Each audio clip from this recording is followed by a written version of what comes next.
하나님의 말씀, 우리 창세기 6장 우리가 읽은 본문 13절부터 22절 말씀을 작게는 이 본문 말씀을 중심으로, 그리고 크게는 6장, 7장, 8장, 9장 전반적으로 노아에 관계된 이 4장의 말씀을 중심으로 믿음의 사람 노아라는 제목으로 잠시 하나님의 말씀을 생각하며 또 은혜 받고 또 결단하고 일주일을 살아가기를 소원합니다. 여러분, 우리는 믿음이 좋은 사람이 되기를 원하죠. 교회를 다니면서 난 믿음이 나빠질 거야, 난 믿음이 약해질 거야 라고 말하면서 생각하면서 교회를 다니는 사람은 아마 아무도 없을 겁니다. 만약에 그렇다고 하면 그는 진짜 이상한 사람이죠. 교회를 나오고 예배를 드리고 찬송을 부르고 기도를 하고 말씀을 듣고 교회 봉사를 하는데 나는 믿음이 약해질 거야 라고 생각한다면 약간 문제가 있는 사람일 겁니다. 예수님을 믿으면서 믿음이 나빠지기를 바라는 성도가 있을까요? 전혀 없죠. 그러면 믿음이 좋은 사람이 과연 누구일까? 한번 생각을 해보길 원합니다. 우리가 일반적으로 저 사람은 참 믿음이 좋네요 라고 말할 때 우리는 어떤 기준으로 믿음이 좋다고 말할까요? 성경 퀴즈를 할 때 창세기가 영어로 뭡니까? 물어볼 때 그 창세기를 영어로 정확히 말하는 사람이 믿음이 좋은 사람일까요? 꼭 그렇지만은 않을 겁니다. 영어로 창세기가 제네시스라고 하는 것을 모른다고 해도 상관이 없습니다.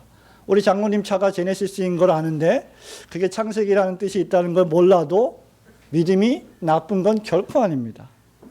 믿음이 좋은 사람이 무엇일까? 우리가 일반적으로 생각을 해볼 때 성경에 대한 지식이 많은 사람, 믿음이 좋다 그러죠.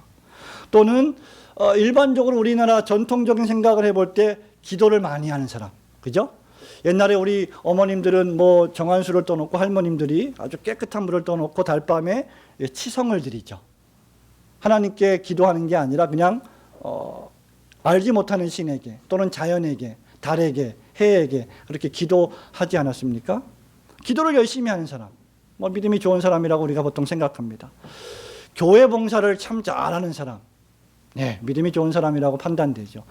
특히 그 중에 목사가 믿음이 없으면 참 심각하죠. 장로, 권사, 집사, 교사, 다 믿음이 있는 사람들, 교회 봉사를 하는 사람들입니다. 찬양대 봉사, 찬양대에서 오케스트라 악기로 봉사하는 사람들, 믿음이 좋은 사람들이죠. 근데 여러분, 섬기는 일을 잘하는 사람, 특별히 또 믿음이 좋은 사람입니다. 그런데 잘 생각해 보시면 이 모든 것들은 사실상 신자의 삶에 너무나 기본적인 것입니다. 필수적이면서도 기본적인 것이죠. 당연한 겁니다. 어떤 의미에서 말하면 당연한 거예요. 근데 우리는 이 당연한 것을 우리의 기준으로 볼 때 믿음이 좋다라고 말합니다. 제가 일전에 한번 말씀드렸는지 모르겠지만 우리가 에너지를 발휘해서 뭔가 일을 하기 위해서는 우리가 활동하면서 아침부터 저녁까지 또는 월요일부터 토요일까지 금요일까지 회사에서 직장에서 학교에서 공부하고 일을 하려면 우리에게 뭐가 필요하겠어요? 우리 몸에 에너지가 필요하죠. 그 에너지를 공급하기 위해서 우리는 뭐 합니까? 아침부터 먹어요. 점심도 또 먹어요. 저녁에도 또 먹어요. 절대 안 굶고 먹어요. 거기다가 중간중간에 간식까지 먹죠. 왜? 에너지가 필요하기 때문입니다. 안 먹으면 죽기 때문이죠. 자, 그러면 먹는다고 해서 신앙이 좋다라고 말할 수 있습니까? 그 기본입니다. 마찬가지예요. 우리가 교회 생활을 하는데 교회 생활을 하는 것 자체가 신앙이 좋다라고 말하지 않습니다. 기본입니다. 우리의 신앙 생활을 유지하기 위해서 기본적으로 필요한 것이 음식이듯이, 우리 몸에 기본적으로 필요한 것이 음식이듯이 우리가 신앙 생활을 할 때 기본적으로 필요한 것이 몇 가지가 있는데 주일 예배예요. 주일을 지키는 거죠. 예배를 드리는 거죠. 찬송하는 거죠. 시간을 구별해서 기도하는 거죠. 우리 장로님 기도처럼 시간을 구별해서 성경 한 장이라도 매일 읽는 거죠. 말씀을 청종하는 겁니다. 기본입니다. 그런 걸 가지고 신앙이 좋다라고 자랑을 하면 안 되는 거예요. 우리의 기준이죠. 근데 물론 이런 것들조차 안 하는 분들이 있기 때문에 그런 분들과 비교해 볼 때 상대적으로 우리가 신앙이 좀 더 좋아 보이는 겁니다. 생각해 보세요. 오전 예배와 오후 예배 다 참석하는 사람하고 오전 예배를 참석하는 성도하고 비교해 볼 때 누가 신앙이 좋아 보여요? 대답을 못 하시네요. 예, 다 참석하는 분들이 신앙이 좋아 보여요. 근데 그건 우리의 기준이라 그 말입니다. 그러면 믿음이 좋은 사람은 누굴까? 신앙이 좋은 사람은 누굴까? 어떤 목사님들은 종종 이런 말을 합니다. 목사들끼리 모이면 이런 말을 해요. 기도 많이 하는 사람이 사고를 친다고. 예? 성경을 많이 읽는 사람들이 사고를 친다고. 종종 그런 경우가 있습니다. 왜? 잘못된 방식으로 기도를 많이 하고 잘못된 목적으로 성경을 읽기 때문이죠. 그래서 성경을 많이 읽고 해박한 지식이 있다고 해서 또는 기도를 많이 한다고 해서 항상 그 사람의 믿음이 좋은 것이라고 판단해서는 안 됩니다. 그러면 우리는 어떤 기준으로 이 사람이 저 사람이 믿음이 좋은지 안 좋은지를 구별할 수 있을까요? 바로 성경적인 기준을 가져야 됩니다. 성경에 보면 위대한 믿음의 사람들이 많이 나옵니다. 그죠? 그 중에 구약에서 한 명만 꼽으라면 여러분은 의심의 여지 없이 누굴 꼽겠습니까? 힌트를 드려요. 네 글자. 아브라함. 네. 우리가 보통 믿음의 조상이라고 부르죠.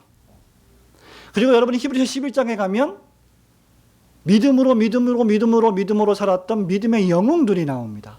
그 가운데 단연 아브라함이 발군의 믿음의 조상으로 기록이 되어 있죠.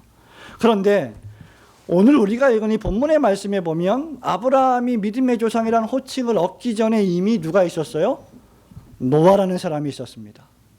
노아야말로 믿음의 사람이었습니다. 노아의 증조부는 누구였을까요? 할아버지. 노아의 증조부는 하나님과 동행했던 믿음의 사람 에녹이었습니다.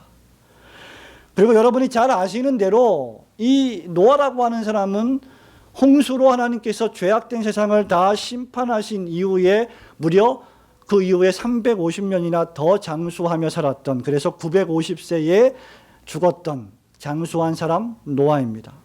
뿐만 아니라 엄청나게 긴 시간 동안 방주를 지었던 사람이에요.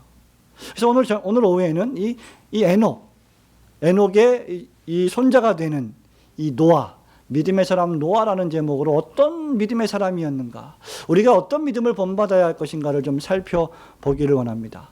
다시 말하면 무엇이 믿음이 좋은 사람인가, 어떤 그리스도인이, 어떤 신자가 믿음이 좋은 사람인가를 한번 노아를 비교해서 생각해 보자 이 말입니다. 첫 번째 무엇입니까?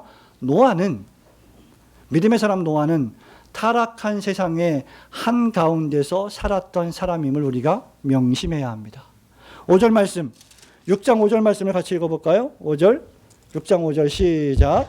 여호와께서 사람의 죄악이 세상의 관영함과 그 마음의 생각의 모든 계획이 항상 악할 뿐임을 보시고, 바로 이것 때문에 하나님께서 사람 지으셨음을 한탄하사 근심하시고 심판하시기로 작정을 하셨습니다.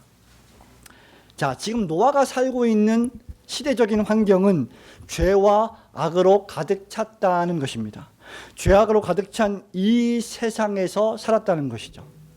자, 여러분이 죄와 악으로 가득 찼다는 세상을 생각할 때 추상적으로 생각하시면 안 돼요. 그 말은 무엇을 의미하느냐?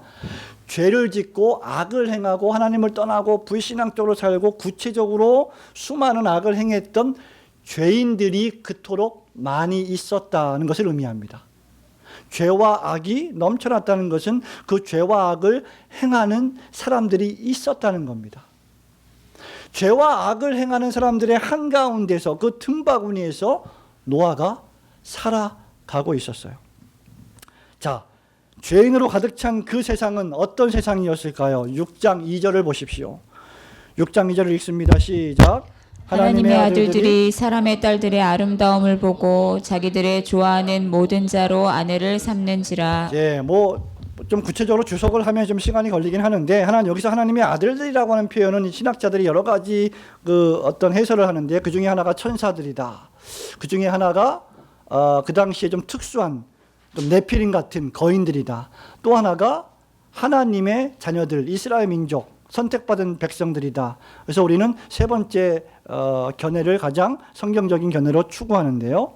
그렇게 하나님의 자녀인, 하나님의 백성들인 사람들이 죄와 악으로 간영한 시대를 살았는데 어떤 방식으로 살았느냐? 그 다음 말씀, 사람의 딸들이 아름다움을 보고 그 다음 자기들의 좋아하는 대로. 죄와 악으로 가득 찬 세상은 어떤 세상을 의미하느냐? 자기들 마음대로 사는 거죠. 그게 죄와 악이 가득한 세상입니다. 자기 마음에 드는 대로, 그러니까 판단 기준이, 어떤 걸 생각할 때, 어떤 걸 결정할 때 판단 기준이 하나님이 무엇이라고 말씀하셨는가? 성경은 무엇이라고 기록을 했지? 어느 목사님은 설교를 통해서 무슨 설교를 하셨고 무슨 말씀을 우리에게 교훈해 주셨지가 아니라 내 마음 가는 대로, 내 감정 이끄는 대로, 더 노골적으로 말하면 내 육체의 본성이 원하는 대로 살아가는 삶의 방식이 죄인의 방식입니다.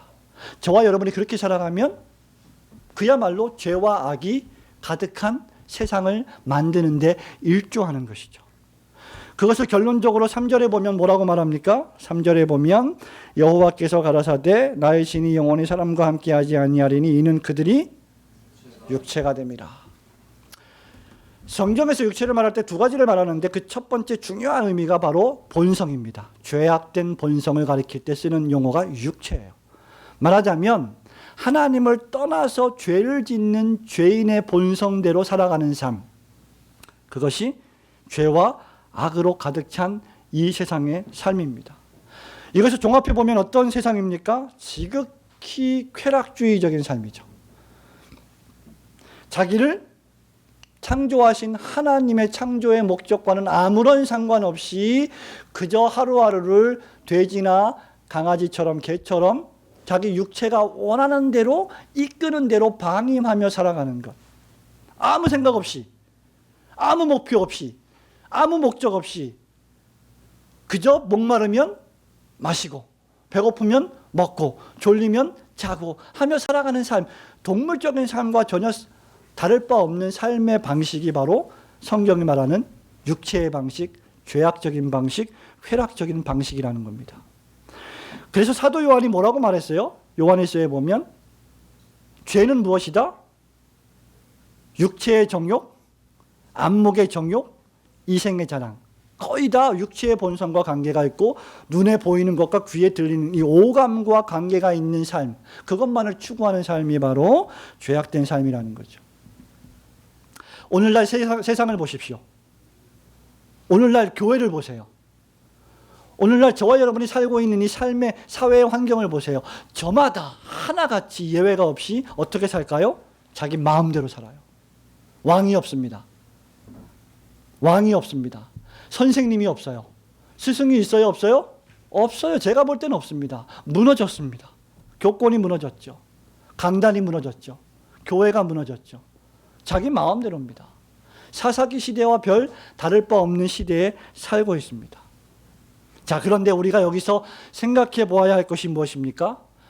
신자라고 해서 예수님을 믿으면 그 즉시 죄가 없는 완전한 세상에 살지 않는다는 것을 우리는 기억할 줄 알아야 합니다.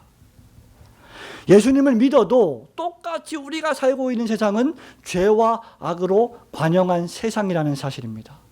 내가 예수님을 믿는다고 해서 세상이 바뀌지 않습니다. 내가 예수님을 믿는다고 해서 남편이 바뀌지 않아요.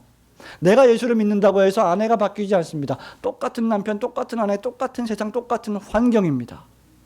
그렇기 때문에 저와 여러분은 우리가 예수님을 믿으면 천국이 우리 마음속에서 시작되기는 하지만 우리가 예수님을 믿는다고 세상이 곧바로 천국으로 변해서 아무런 문제가 없을 것이라고 생각해서는 안 됩니다.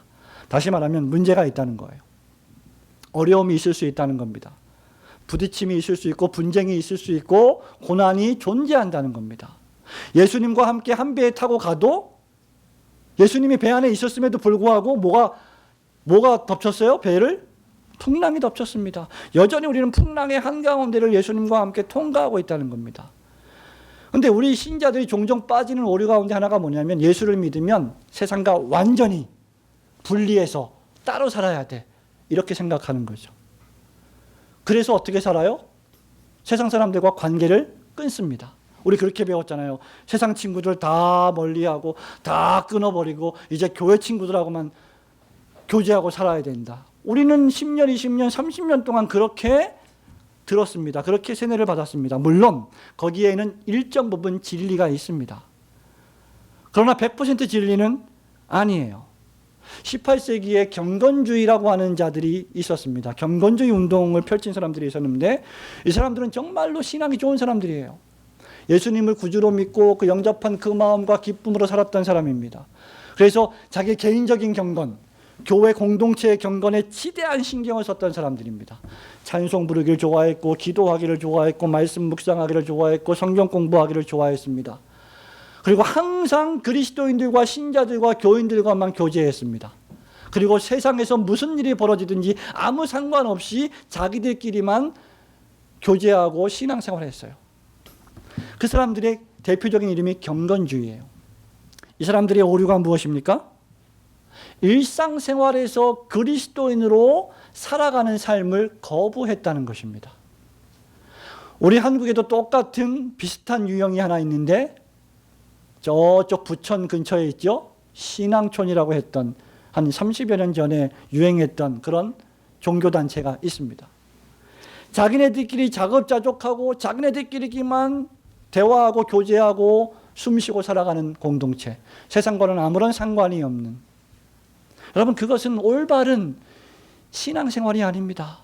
그것은 믿음이 좋은 모습이 결코 아닙니다. 제가 늘 말씀드리지만 그리스도인들은 교회의 빛이 아니라 세상의 빛이라고 말씀드렸던 이유가 바로 거기에 있는 것입니다. 일상생활의 평범함을 무시하는 이상한 신자들이 되어서는 결코 안 됩니다. 금요일날 제가 오래간만에 장로님과 함께 이 경의의원에 가서 진찰을 받고 좀 건강 체크를 했는데요. 가시면서 아마 저한테 그런 얘기를 이렇게 하신 것 같아요. 우리 경희대 출신이신데, 경희대 동문이신데, 우리 장로님이 경희대 그 당시 자기 학번의 동문의 회장님을 이번에 맡으셨대요. 그래서 그 회장으로서 수많은 동문들의 행사들 또는 학교에 관계된 일들 또 뭐 사회에서 여러 가지 일들을 하고 있는 사람들과의 관계 속에서 1년 행사를 꾸려가야 될 그런 중직을 맡았다는 얘기를 이렇게 들었습니다.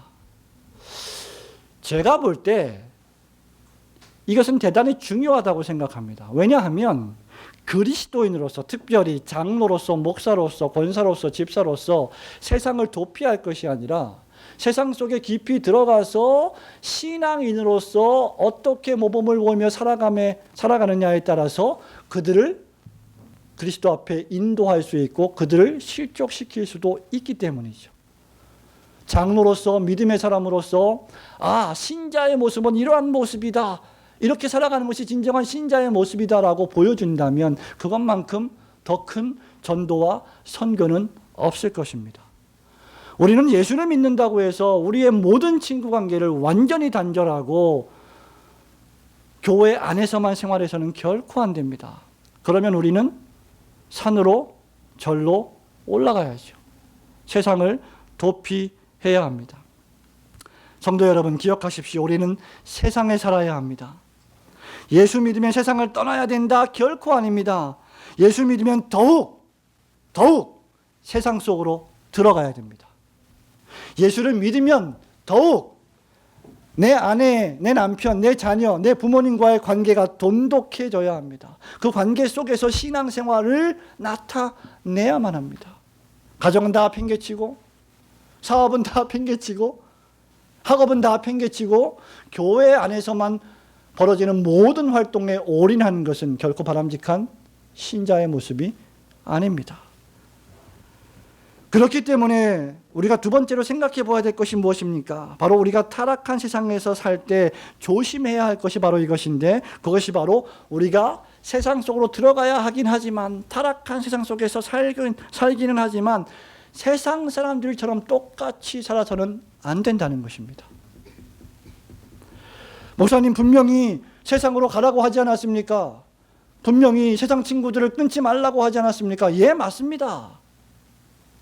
그렇다고 해서 여러분이 세상 친구들과 똑같이, 죄인들과 똑같이 먹고 마시고 즐기고 논다면 여러분은 세상 속에 들어가는 의미가 없습니다.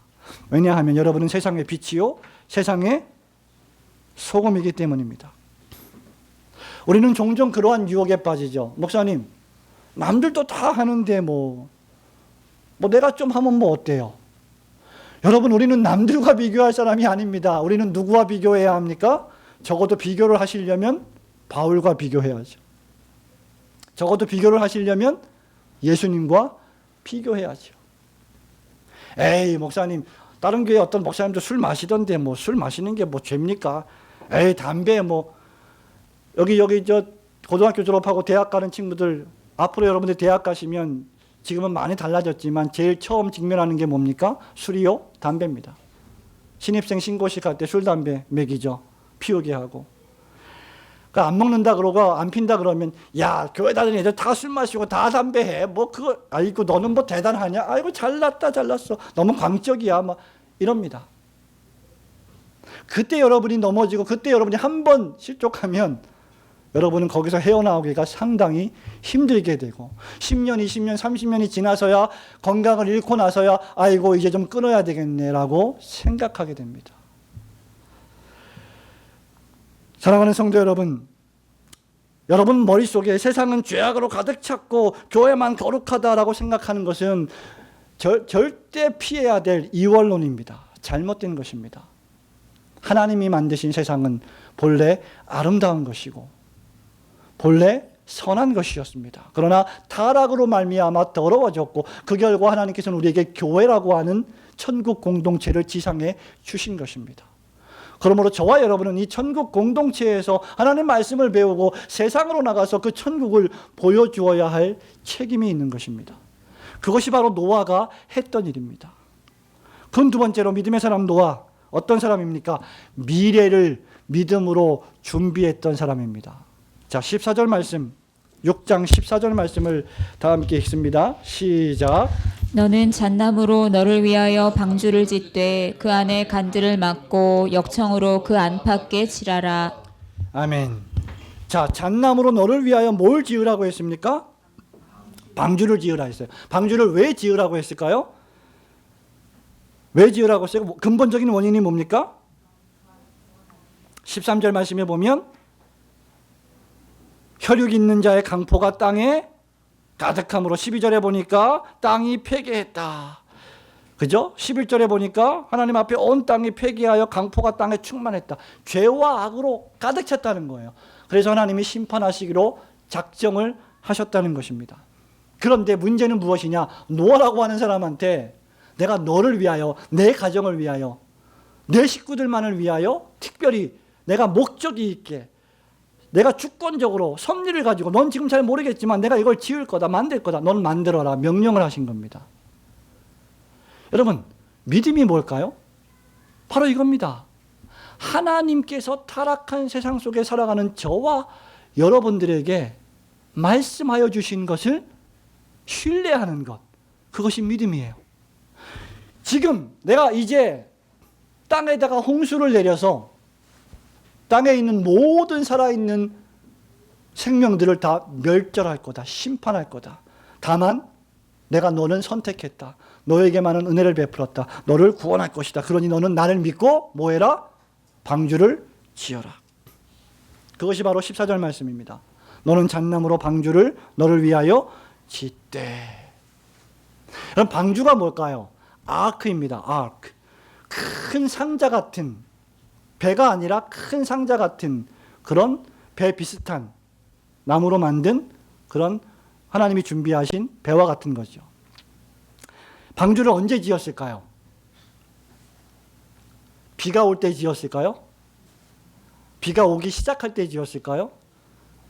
아니면 야, 비가 올 듯이 날씨가 엄청나게 찌푸릴 때 지었을까요? 아닙니다.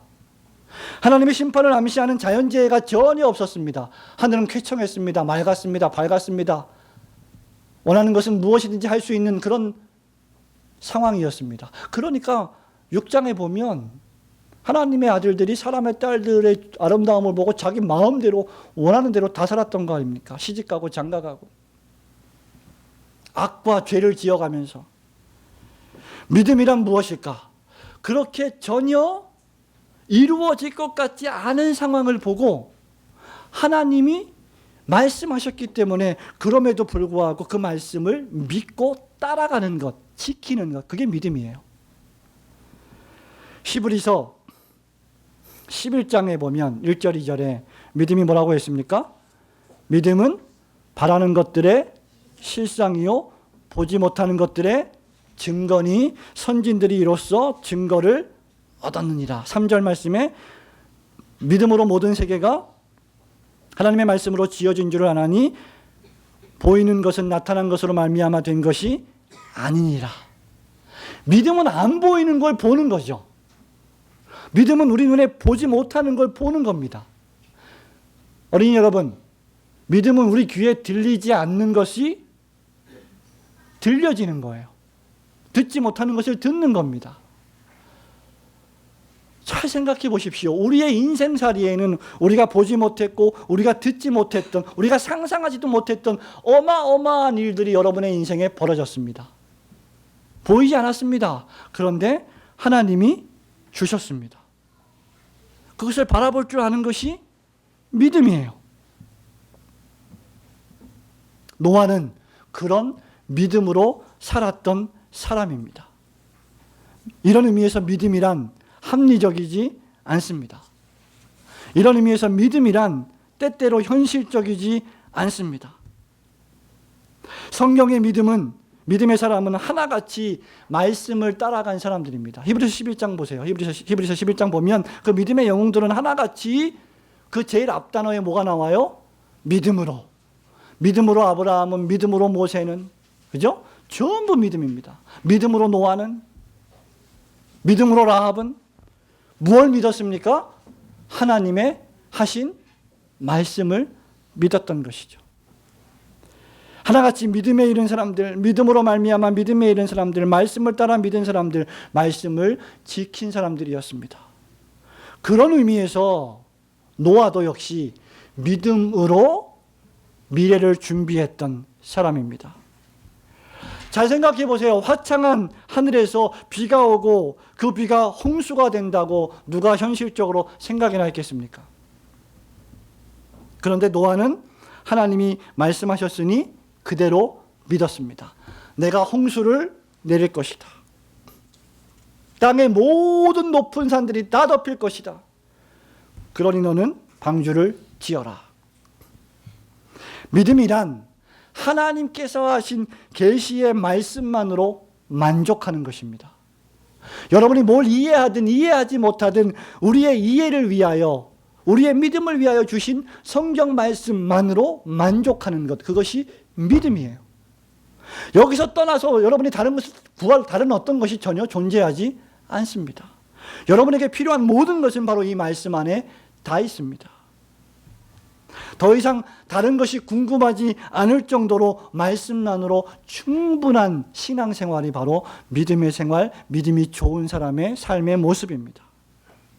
나의 이해를 위해 주신 성경만으로 충분한 것이죠. 그리고 이 믿음은 나로 하여금 발걸음을 내딛게 합니다. 나를 움직이게 만듭니다. 6장 22절 말씀을 다 함께 읽어보겠습니다. 6장 22절 시작. 노아가 그와 같이 하되 하나님이 자기에게 명하신 대로 다 준행하였더라. 뭘 준행했어요? 성경을 여러분 정확히 읽으십시오. 하나님이 자기에게 명하신 대로 뭘 명하셨어요?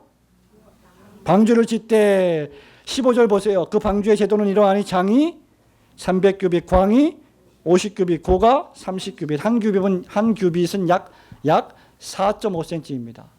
300규빗이라는 것은 무엇을 의미합니까? 약 길이가 135m 정도 되고 넓이가 한 23m 되고 그리고 높이가 한 13.5m가 되는 이 크기의 큰 종합운동장만한 나무를 지어라. 이 말씀을 해주셨고 구체적으로 창을 내고 위에서부터 한 규빗, 문은 옆으로 내고 상중하 3층으로 지어라. 이 말씀을 주셨어요. 믿음이 무엇이냐?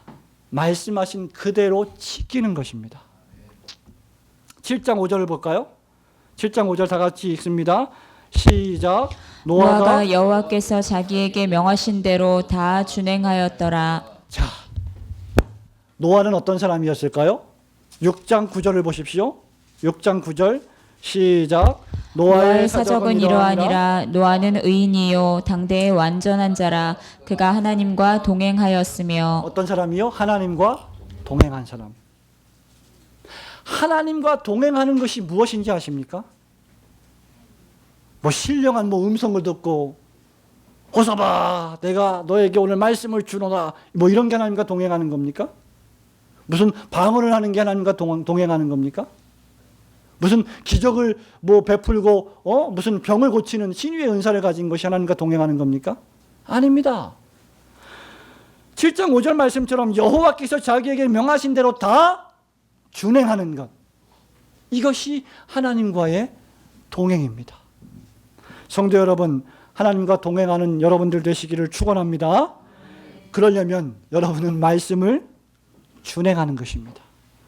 말씀하셨으면 그저 지키는 것입니다. 그런데 문제는 그 말씀하신 게 어려워요. 쉽지 않습니다. 더더군다나 눈에 보이지도 않아요. 하나님은 영이시니 예배하는 자가 어떻게 해요? 신령과 진정으로 예배할지니라. 하나님은 보이시지 않습니다.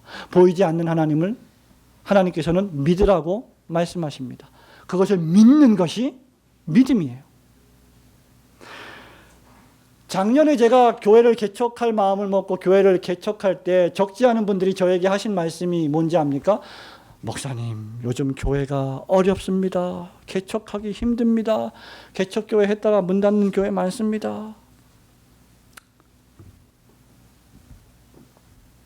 여러분을 보십시오. 지금 이 오후 예배에 참석한 여러분들을 보십시오. 좌우를 한번 보세요. 보세요. 한번 보세요. 이게 기적 아닙니까? 이게 기적이 아니고 뭐가 기적이에요? 여러분, 이게 믿음입니다. 우리는 몰라요. 우리는 몰랐습니다. 우리는 이분들을 만날 줄 몰랐습니다. 그런데 하나님께서 우리가 말씀을 믿고 우리 속에서 확신해 주시는 그 말씀의 그 믿음의 마음을 지키고 그 말씀을 한 걸음 옮겼더니 하나님께서 우리에게 축복해 주시는 것입니다. 이 길을 안 가면, 이 신앙의 발걸음을 떼지 않으면 우리는 절대로 기적이 무엇인지, 믿음의 열매가 무엇인지 경험할 수가 없습니다. 저는 교회 개척한 지 1년이 지금 넘은 시점이지만 때때로 가끔 그런 생각을 하면 소스라치게 놀랄 때가 있습니다. 교회가 아주 크게 많이 성장하고 부흥한 것도 아니지만 그럼에도 불구하고 우리가 처음 예배를 드렸을 때와 지금 이렇게 예배를 드릴 때의 모습을 비교해 보면 어마어마한 일입니다. 상상이 안 될 일입니다. 목사가 믿음이 작아서 불신하지요. 과연 될까? 그런데 하나님은 역사하십니다. 사업 힘들죠. 공부 힘듭니다. 예? 취업 힘들어요. 병원이 어디 갔어요? 취업 힘들어요. 근데 어쩌라고요? 다 힘들다고 아무것도 안 하면 어떡하겠냐 이 말입니다. 공부 힘드니까 때려칠까요? 힘들어, 공부 힘들어. 교회 생활, 믿음 생활 힘들어, 때려쳐요? 그럼 어떻게 돼요? 죽어요. 공부 안 하면 죽습니다. 사람은 평생 공부해야 됩니다.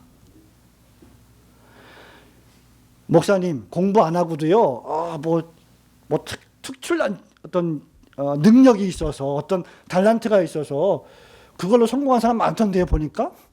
웃기지 마세요. 그 사람들이 여러분들보다 얼마나 더 열심히 공부하고 얼마나 더 숨은 노력을 하고 있는지 아십니까?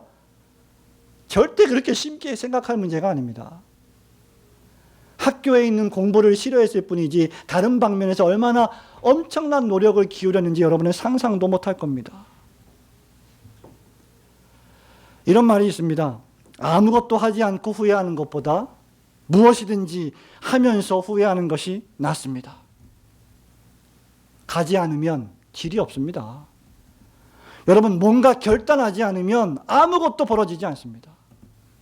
기도하지 않으면 역사는 일어나지 않습니다. 우리 그리스도인들이 착각하는 것 가운데 하나가 그거예요. 성경 읽어야 되는데 오늘 또 못 읽었네. 아이고, 내일 있지. 또 실수하는 게 뭐예요? 오늘 기도했어야 되는데 또 기도 못했네. 내일 기도하지.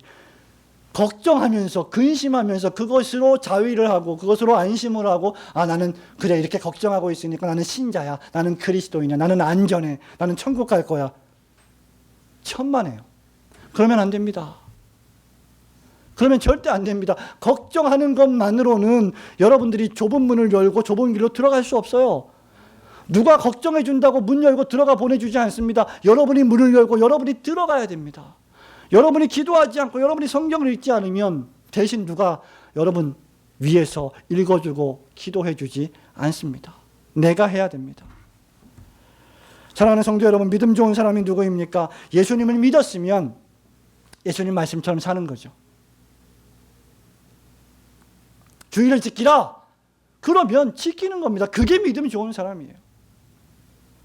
세상의 빛과 소금이 되어서 세상에 나가서 만나는 사람들에게 거짓말하지 말고 사기치지 말고 진실하고 정직하게 사업하고 관계해라. 그게 믿음이 좋은 사람입니다. 저는 가슴이 너무 아파요. 종종 목사님들이나 어떤 장로님이나 집사님, 다른 성도님들을 만나서 대화를 하다 보면, 선생님들을 만나서 대화를 하다 보면 저 목사님 때문에, 저 장로님 때문에, 저 집사님 때문에, 저 교인 때문에 나는 교회를 떠나고 싶어요. 그런 말을 하는 사람들이 종종 있어요. 어떻게 하길래? 근데 그런 분들이 교회에서는 신앙이 참 좋아요. 믿음이 너무 좋아요. 근데 막상 세상에서는, 회사에서는, 사업장에서는, 가정에서는 전혀 신자답게 살지 않는 거죠. 거기서 문제가 발생하는 겁니다. 아까 말씀드린 바와 같이 우리의 신앙생활은 교회에서뿐만 아니라 세상에서도 이루어져야 하는 것입니다. 오늘날 교인들의 가장 큰 문제가 목사를 포함해서 무엇일까요? 예수님에 관해서, 예수님에 대해서 믿을 뿐 정작 예수님을 안 믿는다는 겁니다. 예수님에 대한 정보는 많이 알고 있는데 진짜 예수님을 인격적으로, 경험적으로 만나서 교제하지 않는다는 겁니다. 그 증거가 뭔지 아세요? 기도 안 하는 거예요. 성경을 안 읽는 거예요. 예수님 생각을 안 하는 거예요. 우리가 진정으로 예수님 생각하고 성경을 읽고 기도한다면 우리의 삶이 달라질 겁니다. 가정에서의 우리의 삶이 분명히 달라집니다. 학교에서의 우리의 삶이 분명히 달라질 거예요. 달라지지 않는다면 뭔가 우리에게 문제가 있는 것입니다. 지식적으로 많이 알지만 예수님을 경험적으로 모르는 사람들이 얼마나 많이 있습니까? 예수님이 내 삶의 주인이 되신다면 나는 결코 가만히 있을 수 없습니다. 왜? 예수님이 나의 심장 속에 들어오셔서 나를 움직이고 있는데, 예수님의 십자가 사랑이 나를 움직이고 있는데, 성령께서 내 안에 들어오셔서 내 영을 움직이고 있는데 내가 어떻게 가만히 있을 수 있습니까? 가만히 있을 수 없습니다. 믿음이 좋은 사람이 어떤 사람입니까? 성도 여러분, 타락한 세상 속에서 하나님의 말씀을 그대로 준행하는 사람인 줄 믿으시기를 축원합니다. 마지막 세 번째는 무엇입니까? 믿음의 사람 노아, 그는 하나님이 약속하신 언약의 축복을 확신했던 사람입니다. 하나님께서 방주를 지으라고 말씀하시고 그 말씀만 끝내신 게 아니에요. 하나님은 노아에게 약속을 주셨습니다. 다시 말하면 연인이 어디 먼 길을 떠날 때 내가 반드시 돌아오겠다라고 말하면서 무슨 증표를 주는 것처럼, 반지를 주거나 목걸이를 주는 것처럼, 반을 잘라서 나눠 가지는 것처럼 증표를 주셨어요. 그것이 무엇입니까? 언약입니다. 6장 18절 말씀, 9장 1절 말씀 같이 보겠습니다. 9장 1절 시작. 하나님이 노아와 그 아들들에게 복을 주시며 그들에게 이르시되 생육하고 번성하여 땅에 충만하라. 자, 이 말씀은 언약의 결과입니다. 자, 6장 17절, 6장 18절 말씀입니다. 6장 18절 시작. 그러나 너와는 내가 내 언약을 세우리니 너는 네 아들들과 내 아내와 내 자부들과 함께 그 방주로 들어가고. 자, 누구와 언약을 세웠습니까? 노아와 언약을 세웠습니다. 세상에 많은 사람들이 있는데 오직 노아만 언약을 세웠습니다. 노아에게만 약속을 주셨어요. 세상에 많은 사람들이 있는데 오직 여러분들에게만 믿음의 약속을 주셨습니다. 그 약속이 무엇입니까? 내가 너의 생명을 보존하겠다. 내가 너의 생명을 구원하겠다. 이 타락한 세상 속에 살아가고 있지만 내가 너를 지켜주겠다. 걱정하지 마라. 이 약속의 증거로 무엇을 보여주셨습니까? 9장 13절부터 보면 무지개를 주셨어요. 언약의 무지개. 무슨 말씀입니까? 다시는 홍수로 땅의 생명들을 심판하지 않으시겠다고 하는 약속입니다. 그리고 우리가 읽은 말씀처럼 9장 1절에 이제 너희들은 홍수가 끝나고 난 다음에 다시 말씀하십니다. 생육하고 번성하여 땅에 충만하라. 이 말씀을 읽으면 여러분은 무슨 말씀이 기억납니까? 아담에게 주신 창세기 1장 26절 27절 말씀이 기억날 거예요. 생육하고 번성하고 땅에 충만하라. 아담과 하와가 이 언약을 받았습니다. 그런데 실패했습니다. 그래서 하나님의 심판이 임했습니다. 다시 하나님은 언약을 세우시는 거예요. 우리 인생살이를 보면 여러분, 우리에게 하나님께서 계속해서 약속하십니다. 그런데 우리는 실패합니다. 우리는 범죄합니다. 쓰러집니다. 넘어집니다. 연약해서. 그러나 우리를 죽이지 아니하시고 다시 일으켜 세우시면서 또 약속하시는 분이십니다. 이러한 분을 가리켜서 우리는 진노 중에라도 긍휼을 잃지 않으시는 하나님이십니다. 하박국 선지자가 하박국 3장 2절에서 바로 그것을 깨달았던 것입니다. 생육하고 번성하고 땅에 충만하라. 최초의 인간 아담에게 주셨던 복과 기회를 또 노아에게 주시는 것이죠. 성도 여러분, 그 축복의 약속을 저에게도 주셨고 여러분에게도 주신 줄로 믿습니다. 우리는 그 기회를 절대로 말살하면 안 됩니다. 교회를 한번 오셨습니까? 엄청난 일입니다. 이것이 하나님의 약속의 기회예요. 이걸 놓치면 안 되는 거죠. 이걸 붙잡아야 되는 거죠. 근데 우리는 자꾸 이걸 놓쳐버려요. 이 기회를 자꾸 상실해버립니다. 하나님이 주신 이 구원의 기회, 이 생명의 기회, 이 축복의 기회를 자꾸 말살시키는 겁니다. 결코 그래서는 안 됩니다. 성도 여러분, 믿음이 없이는 축복도 없습니다. 믿음이 없이는 하나님을 기쁘시게 하지 못합니다. 하나님께 나아가는 자는 반드시 그가 계신 것과 또한 그가 자기를 찾는 자들에게 상 주시는 이심을 믿어야 합니다. 이 말씀이 왜 히브리서 11장 6절에 기록되어 있는지 아십니까? 저와 함께 히브리서 11장 7절 말씀을 다 같이 읽어보도록 하겠습니다. 믿음이 없이는 하나님을 기쁘시게 하지 못하는 이유가 무엇입니까? 7절 다 함께 읽습니다. 시작. 믿음으로 노아는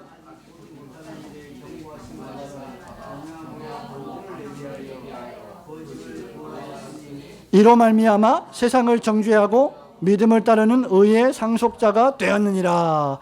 왜 우리가 믿음을 가져야 하냐? 왜 저와 여러분이, 왜 올고든 교회 성도들이 믿음을 가지고 정말 맹렬하게 열심히 교회에서, 세상에서 열심히 신앙생활을 해야 하느냐? 방주를 준비하기 위해서입니다.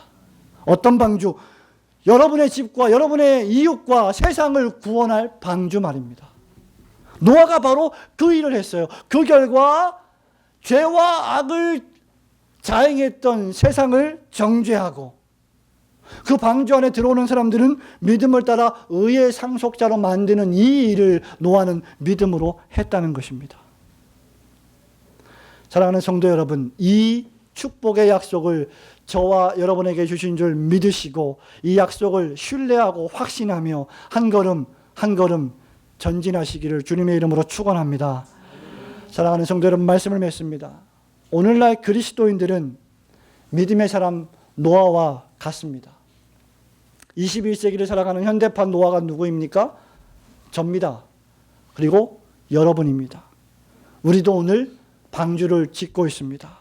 오늘의 방주는 무엇일까요? 교회입니다. 오늘의 방주는 교회 공동체입니다. 그리고 오늘의 방주는 바로 나 자신입니다. 오늘의 방주가 교회라는 것이 무엇입니까? 교회라고 하는 공동체로 모여서 다가올 하나님 나라를 소망하며 준비하는 것입니다. 성도 여러분, 한번 따라 하시기 바랍니다. 나는 방주입니다. 나는 움직이는 방주입니다. 우리 움직이는 방주 하나하나가 다 모여서 큰 방주가 되는 것이죠. 이 방주를 통해서 하나님께서 택하신 백성들을 구원하는 것입니다.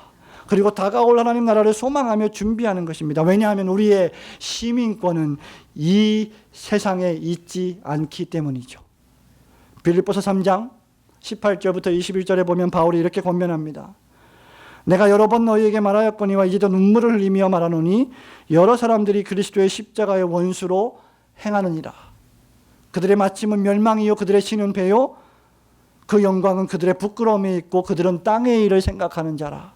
그러나 20절 우리의 시민권은 하늘에 있는지라. 거기로부터 구원하는 자 곧 주 예수 그리스도를 기다리노니 그는 만물을 자기에게 복종하게 하실 수 있는 자의 역사로 우리의 낮은 몸을 자기 영광의 몸의 형체와 같이 변하게 하시리라.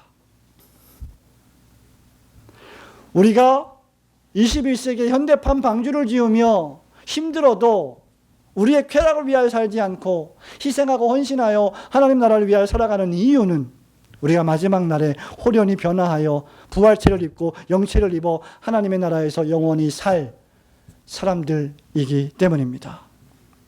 강포하고 불신앙의 세상은 우리에게 이렇게 조롱하지요. 천국이 있다고? 웃기는 소리 하고 있네.